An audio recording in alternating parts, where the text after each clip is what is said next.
So I'm here, in this brief khutbah, I'm just here to give you a reality check. It's very easy to lose sight of what is real when you are constantly flooded with influencers because of their wealth or because of their fame. You guys are in more danger than any other children in the history of the world, I would argue. There's a celebrity or a wealthy person standing there on Judgment Day, and their followers show up. We followed you our whole life. We were listening to everything. Every video release, every podcast, every TikTok release, every tweet, every post. I'm your biggest fan. Can you help? The people that used to be followed, those same wealthy people and those celebrities, they are going to make an announcement on that day, on Judgment Day. And she has all these endorsements and she's super famous. And she said, can I talk to you for a minute? I said, sure, let's have a conversation. And she said, I feel really depressed and sad and empty inside. You're sad? You have everything that all those millions of girls want. Why are you sad? And she said, all of this is just fake. Recently, Ustadh Nouman delivered a khutbah at the East Preston Islamic College in Melbourne, and given the age group of the young students in attendance, Ustadh chose to share a pertinent reminder about celebrity culture and how on Yawmul Qiyamah, those same celebrities won't want anything to do with us at all. Alhamdulillah, الذي لم يتخذ ولدا ولم يكن له شريك في الملك ولم يكن له ولي من الذل وكبره تكبيرا. الحمد لله الذي نحمده ونستعينه ونستغفره ونؤمن به ونتوكل عليه ونعوذ بالله من شرور أنفسنا ومن سيئات أعمالنا من يهده الله فلا مضل له ومن يضلل فلا هادي له ونشهد أن لا إله إلا الله وحده لا شريك له ونشهد أن محمدا عبد الله ورسوله أرسله الله تعالى بالهدى ودين الحق ليظهره على الدين كله وكفى بالله شهيدا وصلى الله عليه وسلم تسليما كثيرا كثيرا. أما بعد فإن أصدق الحديث كتاب الله وخير الهدي هدي محمد صلى الله عليه وسلم وإن شر الأمور محدثاتها وإن كل محدثة بدعة وكل بدعة ضلالة وكل ضلالة في النار. قال الله عز وجل في كتابه الكريم بعد أن أقول أعوذ بالله من الشيطان الرجيم إذ تبرأ الذين اتبعوا من الذين اتبعوا ورأوا العذاب وتقطعت بهم الأسباب. رب اشرح لي صدري ويسر لي أمري واحلل عقدة من لساني يفقهوا قولي آمين يا رب العالمين. السلام عليكم ورحمة الله وبركاته. This khutbah, I did not expect to speak to a large group of children, actually. So I'm giving this khutbah off the cuff, but I want to start with something very important for all of you. I noticed that a lot of the teachers have to keep saying shh every few seconds. You guys know that when the prayer begins, when salah begins, then none of you are having a conversation. And if you did, that would be a really serious problem, right? The Friday khutbah, the moment the adhan is done and the khatib starts speaking, even if it's the most boring speech you've ever heard in your entire life, it's actually considered a part of the prayer. It's considered a part of the prayer. So if you guys are talking about anything in that time, or communicating, texting, whispering, whatever, you're doing that in the middle of prayer. So it's just, and it's not something offensive to the khatib, or offensive to your teachers, or offensive to each other, or disturbing somebody else. It's actually an offense against Allah. And it's better you learn that sooner rather than later, right? Because sometimes kids never learned that properly. And then later on, they become adults and you'll find the khatib is giving a khutbah and some adults are having a conversation with each other because they never learned it when they were kids. The other thing I notice here is a lot of you are older and many of you are younger. And the ones that are older among you, you need to recognize something. Whether you know the younger kids in the room or not, they look up to you. They copy your behavior. And what's interesting to me, I saw, because I was giving the khutbah in Arabic and I know most of you weren't paying attention, but I was paying attention to you. I was spying on you. And while I was spying on you, I realized that the younger kids were actually far more quiet than the older ones. And the older ones were doing a lot of the talking, which means you're okay with setting that example for those younger kids. That's not okay. You need to become a better example for the other kids in the school that are younger than you. Even if you don't know them or you know them, you are, like it or not, a role model. Like it or not, you're always someone who sets an example. You know, in the society we live, in the world we live, everybody says, mind your own business. That's my life. I do whatever I want. Doesn't matter. Leave me alone. I'm free to make whatever choice I make. What's it to you? Why does anybody care? I don't care. That's the kind of attitude that's taught over and over again. But actually, everything you do affects someone else. Even things you do just for yourself affects someone else. Everything you do, the Quran describes, leaves a trail behind you. And people see a trail, like if you're in the woods and you don't know where to go and you see that there's a less grass in one patch, which means somebody walked that part already, so you're going to go that way. And then more people go that way and the grass starts disappearing and that becomes a trail. And then the next time somebody comes along, they don't even think about going in any other direction. They follow the trail. They just go in that same trail. But the first person who walked that trail that made a little bit of a roadway became an example for everybody else, right? So that's an important reminder for myself and for all of you. And I wish all the best to all of you. And well, I used to be in charge of a campus where I taught, I used to give khutbah and there were lots of kids in the khutbah, there were adults in the khutbah. And usually what I would do is I would make sure that the kids were not sitting together in the beginning. Because when they sit together, you know what happens. And then when the khatib is speaking, the khatib is thinking, are they talking about me? Is that what they're doing? Because they're pointing and laughing and they're whispering like those two guys are whispering right now. Like those two, yeah, like them, yeah. Yeah, no, it's okay, don't be embarrassed. Hey, you're gonna do it, you're gonna get called out. So, right? So when that happens, I realized that's also not the best way to go. So I allowed them to sit together. But the only thing I did then is I made a policy. If you would like to speak during the khutbah, I'd like to stop the khutbah, bring the mic over to you, and then have you continue your conversation in front of everyone. And all of a sudden, in the entire community, our kids were the most behaved. Because nobody wanted to become a celebrity over that kind of behavior. Anyway, the subject that I want to talk to you about today is actually, I think, very important for all of you and myself. When the Prophet ﷺ was giving his message, I think all of you know that the majority of people in the society of Makkah rejected it. They didn't want to hear it. They were not interested. And they gave lots of different reasons. One of the reasons they gave is that he's not rich. He doesn't have a lot of money. Also, he doesn't have a lot of followers. So one, he's not wealthy, and two, he's not popular. Because we only follow people that are either wealthy or popular. That's what makes someone worthy of being followed. Because when people see someone wealthy, someone with a lot of money, a nice house, a nice car, expensive clothes, you name it, right? Then they say, well, I want what they want. I want what they have.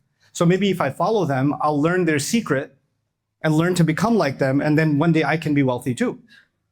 Or when somebody sees somebody popular, they say, everybody likes this person. Everybody talks about this person. Nobody ignores that person. Whenever they say something, everybody listens. Everybody, is constantly keeping their eyes on them. And when they do one thing, they wear certain kinds of clothes, or they say something, that becomes a trend, that goes viral. Man, that's power. I wish I was popular. I wish I was an influencer. I wish I was a celebrity. Maybe I can follow them and learn some of their secrets and some of their tricks, and I can follow those tricks, and I can become a celebrity too. So the two things people wanted, among other things, the things that people wanted to, what's the reason I should follow someone? Because I want something that they have. And what are the two things that they had? Either wealth or fame, wealth or celebrity. That's what they had. And that's what people wanted to follow. So one of the reasons they gave for not following the Prophet ﷺ is that he doesn't have any wealth. Why should we follow him? What are we going to get from following him? Definitely not money. And clearly he's not popular. Even when people talk about him, they're criticizing him. They're making fun of him. They're humiliating him. They're yelling at him. They're kicking him out of places. They're threatening him. Why would I want to be a part of that? That doesn't sound like a smart decision. This was the logic. And then when people said, okay, well, even if he's not popular and even if he's not wealthy, why don't you pay attention to what he's saying? Because the Quran is the truth. And if a homeless person is saying the truth or a billionaire is saying the truth, that doesn't change the fact that it's the truth. The truth doesn't depend on how popular you are or how unpopular you are or how wealthy you are or how poor you are. The truth is just the truth. So why don't you just follow the truth? They said, no. The truth is great, but لولا نزل هذا القرآن على رجل من القريتين عظيم. How come this Quran didn't come down to one of the celebrities? There are lots of wealthy people. If this Quran is really that important, it should have come to a billionaire. It should have come to a famous person. Then we would have even given the time to listen to it. Like nowadays, it could be that you're, on YouTube, you're following somebody, you're following Mr. Beast or something, or anybody, right? And you look at how many followers they have, or how many views they have. And then you look at that and say, okay, you know what? This is a person worth following. Then you see another channel that has 3 followers and 2 views on a video. You're more than likely not to be the 3rd viewer. You're not going to watch it. You look at somebody else, they've already seen 1 million of these, that must be worth watching, right? So that's this kind of thinking. It's not just, in that ancient time, it's forever. That lasts forever. And what happens then is the people that are the most popular and the people that are the most wealthy, in a way, they start replacing the religion and they start replacing prophets. The whole purpose of prophets is to follow a way. But now, wealthy and famous people show you the way to follow, the way to dress, the way to talk, the way to make your money, the way to spend your money, the way to look. They're setting the standard. So who needs prophets when you have these two? Right? That's what happens in many societies. Now, when that happens, I'll tell you an interesting story. I was in a country, I won't name the country, and I met a few celebrities. These were not celebrities that had 100,000 or 200,000. They had maybe 30 or 40 million followers online. In some cases, 100 million followers. So they're pretty big. And some of them were in the movies. They were actors and actresses. And I was talking to one of them, and she's extremely popular, and like girls in her country go crazy over her, and they're dying, like they have her picture on their wallpapers, all kinds of stuff, right? And she has all these endorsements, and she's super famous. And she said, "Can I talk to you for a minute?" I said, "Sure, let's have a conversation." And she said, I feel really depressed and sad and empty inside. I said, "Why do you feel empty? There's like 100 million people that want to be like you. The biggest dream in life is they could be you. And you're depressed, you're sad, you have everything that all those millions of girls want. You have it all. Why are you sad?" And she said, "All of this is just fake. All of it, it's just empty. It doesn't give me anything. It doesn't mean anything. People think it's so amazing when you get here, and I used to think it's amazing too before I got here. Once I got here, I realized you have no real friends. Everybody only cares about you superficially. Nobody even sees you as a human being anymore. Nobody actually cares about who you are as a person. Everybody you talk to, you can't even have a real conversation with them, because if she has a conversation with one of her friends and shares something personal about herself or a sadness or something that happened in her life, then that friend will turn around and say, "You know what? I got the inside gossip. I got the tea on this celebrity. They told me in a private email. They told me in a message." And she can't even share anything with anybody because everybody's going to snitch on her. Because if they have, I know the inside story on the celebrity, they'll go viral, right? So everybody wants to be around her only to take advantage of her, not to even see her as a human being. So it looked really cool from a distance. But when you get there, and I was like, "Do you have any real friends?" She goes, I don't have any real friends." "Do you trust anybody?" "I don't even trust my parents now." That's how paranoid she got, right? What happens is those same people, from a distance, they look like they have everything. But actually, they don't have anything. And from a distance, prophets look like they don't have fame, they don't have money, they don't have anything. But actually, they have everything. They're the ones that have everything. This drama will go on in this world. Lots and lots of people in the world are going to follow celebrities and wealthy people, one way or the other. Kids, adults, you name it. And eventually, a time will come where our life will end, and we're going to be standing in front of Allah. The Arabic part that I was reciting in my khutbah today, I was reading something from Surah Al-Baqarah. And Allah is talking about what's going to happen to people who followed those celebrities and followed those wealthy people. Now, Because on Judgment Day, everybody's gathered together, right? And on Judgment Day, you're not a celebrity anymore. You don't have security guards around you. You're not up on stage and everybody's trying to talk to you. You're just another person like everybody else. Equal. All in trouble at the same time. You're not a billionaire anymore. Your money's gone. Your cars are gone. Your security's gone. Everything's gone. You're just another human being like everybody else. So they're standing there and their followers show up. There's a celebrity or a wealthy person standing there on Judgment Day and their followers show up. We followed you our whole life. We were listening to everything. Every video release, every podcast, every TikTok release, every tweet, every post, everything. I followed every bit of what you said. I'm your biggest fan. Can you help? Because I dress the way I dress because of you. I talk the way I talk because of you. I memorized all your songs. I did this, I dressed like you. I talk like you. I acted like you. I bought all your, subscriptions, etc., etc. إِذْ تَبَرَّأَ الَّذِينَ اتُّبِعُوا مِنَ الَّذِينَ اتَّبَعُوا. The people that used to be followed, those same wealthy people and those celebrities, they are going to make an announcement on that day, on Judgment Day. Judgment Day is also called Yawmul Haqq, the day of reality. Remember that. The day of what? Reality. You know what that means? Right now, you think something is reality, but you'll know what it really is on Judgment Day. Right now, they look like they have everything. Right now, they look like they're worthy of being followed. Watch what happens on Judgment Day, on the day of reality. All their followers show up and say, hey, can you help us? We're with you, right? We're with you. إِذْ تَبَرَّأَ الَّذِينَ اتُّبِعُوا. When those who used to be followed are going to say, we have nothing, مِنَ الَّذِينَ اتَّبَعُوا, from those who followed them, all their followers, they're going to say, we have nothing to do with these people. I don't even know who these people are. I don't care about them. I hate them. Please get me away from these people. Those same celebrities. And when they used to be in this world, they used to be, hey guys, hit like and subscribe. Love you guys. Wouldn't be here without you. I love my fans, etc., etc. Right? I'm looking out for you. All the show of love and loyalty to make you feel like, and then they'd make songs and videos and music and things like that. And all their fans would say, I feel like I can relate to what you're saying. It's like you're talking about me. Yeah, I know. Love you guys. Kisses. And on Judgment Day, I have nothing to do with these people. I don't know who they are. إِذْ تَبَرَّأَ الَّذِينَ اتُّبِعُوا مِنَ الَّذِينَ اتَّبَعُوا. In another place in the Quran, similarly, Allah says a person will come in front of Allah on Judgment Day and say, Ya Allah, I want to be saved. I don't want to burn in Jahannam. I don't have any money left.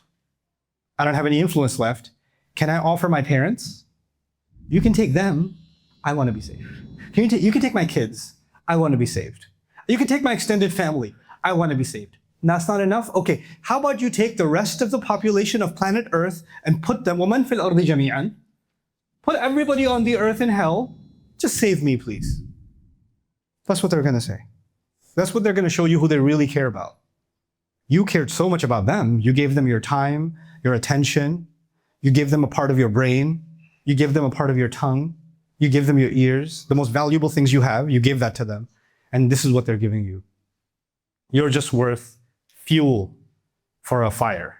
That's what you're worth to them. وَرَأَوْا الْعَذَابَ وَتَقَطَّعَتْ بِهِمُ الْأَسْبَابِ. And on that day, the followers and their celebrities and their leaders, they're all going to be looking at the punishment because they didn't follow the prophets, they followed each other. That's what they did. And then when they look at the punishment, وَتَقَطَّعَتْ بِهِمُ الْأَسْبَابِ, all of their relationships will be cut. Now, so the first part we saw was the celebrities are going to say, we want nothing to do with the followers. Now the followers are going to speak. وَقَالَ الَّذِينَ اتَّبَعُوا لَوْ أَنَّ لَنَا كَرَّةً.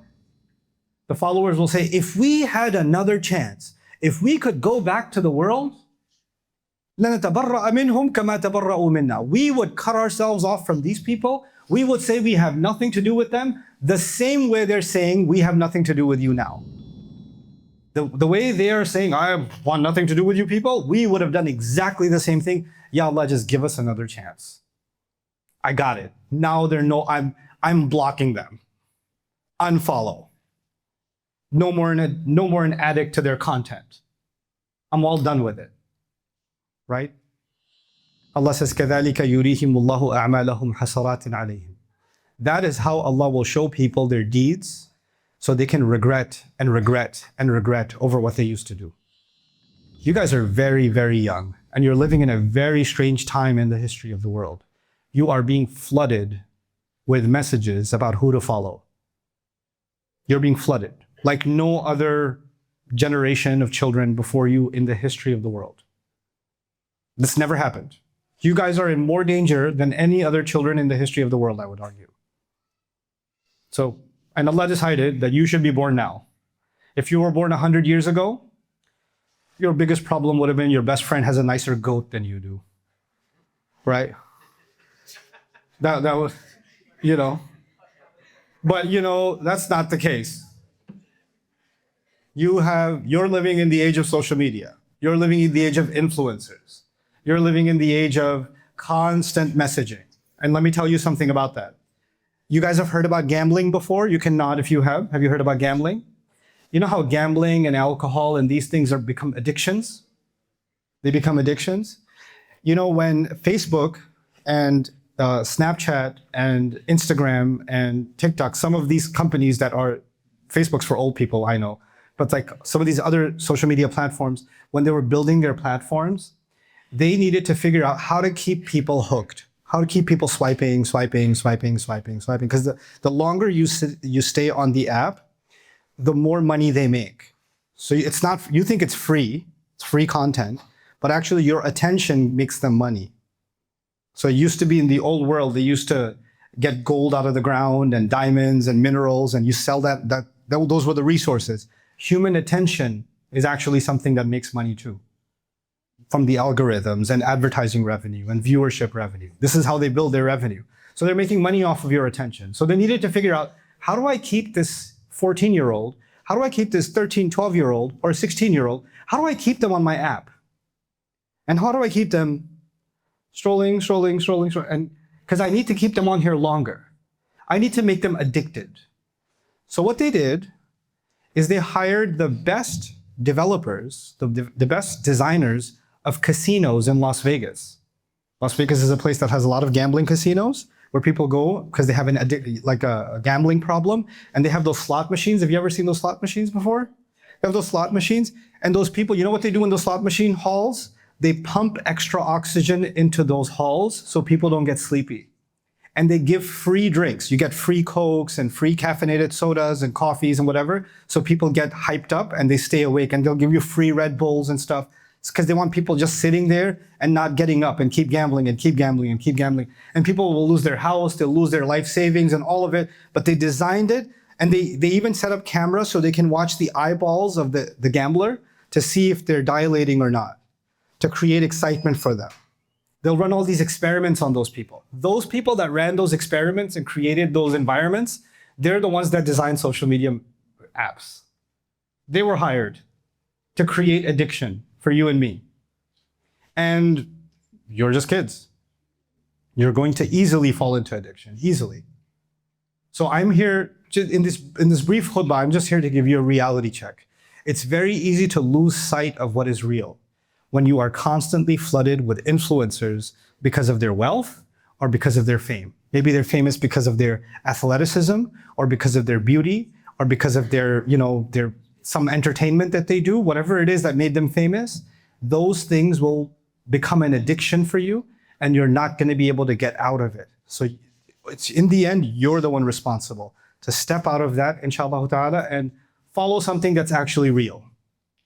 Follow and learn something that's actually valuable, that's going to make you a stronger human being. I pray that Allah Azza wa Jal makes all of you strong human beings, and I pray that the older boys and girls here are able to become the best role models for the younger children that are here. And may Allah Azza wa Jal give your teachers the ability to inspire you, to guide you, and to correct you. And may Allah make you really ready for when these years of this school, where you have to come together for Jum'ah and sit here and pray and all that stuff, this is going to be over. You're going to go to university. Nobody's going to tell you to get together for Jum'ah then. Your professor's not going to be a Muslim.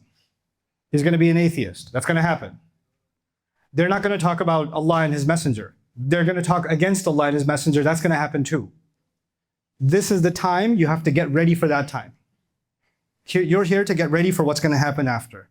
So I pray you make the most of this time and you're prepared for the world, because Allah decided, Allah who knows everything and has all the plans, Allah decided that you kids are the best, most smartest, most capable children to handle this most dangerous time in history.